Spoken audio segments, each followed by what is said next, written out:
Hi everyone, this is Renee with the Fibre Company, and I just wanted to share a little bit about Cirro yarn with you today.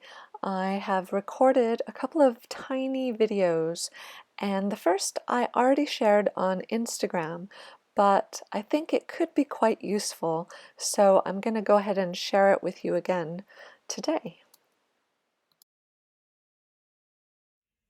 Hello everyone, it's Renee with the Fibre Company, and I was just working on a project and thought I would share with you. I have been knitting up some swatches.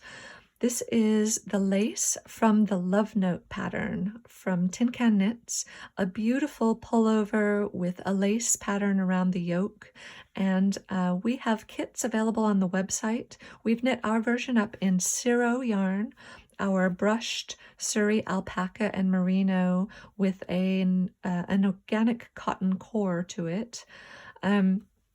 It's a fabulous yarn, and we're really excited about the kits, and I thought it would be helpful to show you some different versions, how the different colorways have knit up in the pattern. And as I was doing so, I thought, you know what would be helpful? A top tip about lifelines. Lifelines are really useful, super simple, but incredibly effective. You knit a bit of your pattern and you're confident that what you've done so far is correct. You want to protect that from what comes after, any mistakes to come.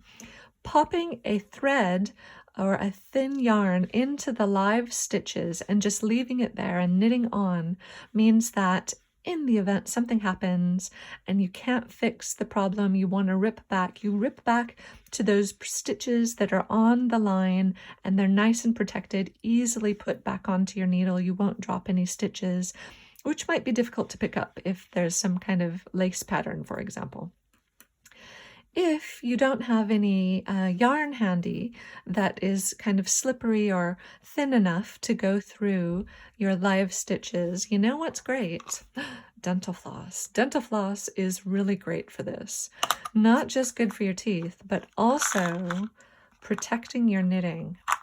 So take a length of dental floss, and I happen to be working on the type of needle that has a removable tip. The tip here is screwed on to the cable and there's a little hole. Can you see it just there?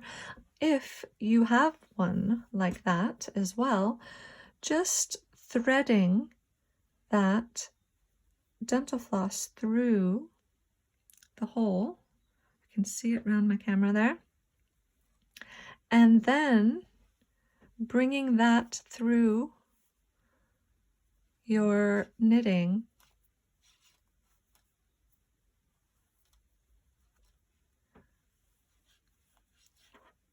means that you now have a lifeline through all those live stitches, and you can remove it from the end there, and then you're ready to go. You want to make sure that you don't knit that lifeline while you're working, so just make sure that you avoid it as you're working across, but leave the lifeline in, and then in the event the worst happens, you can easily rip it back to those stitches.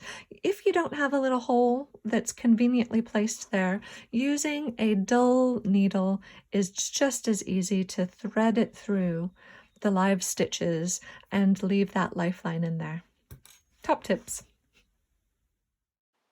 As I mentioned in that video, what I was originally doing was knitting up swatches to show you the different colorways in the Love Note lace.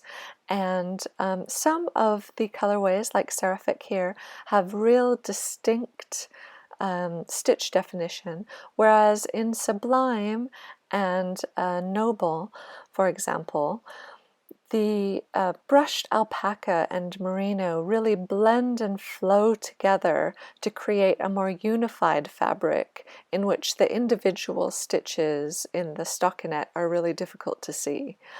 So it's just a preference.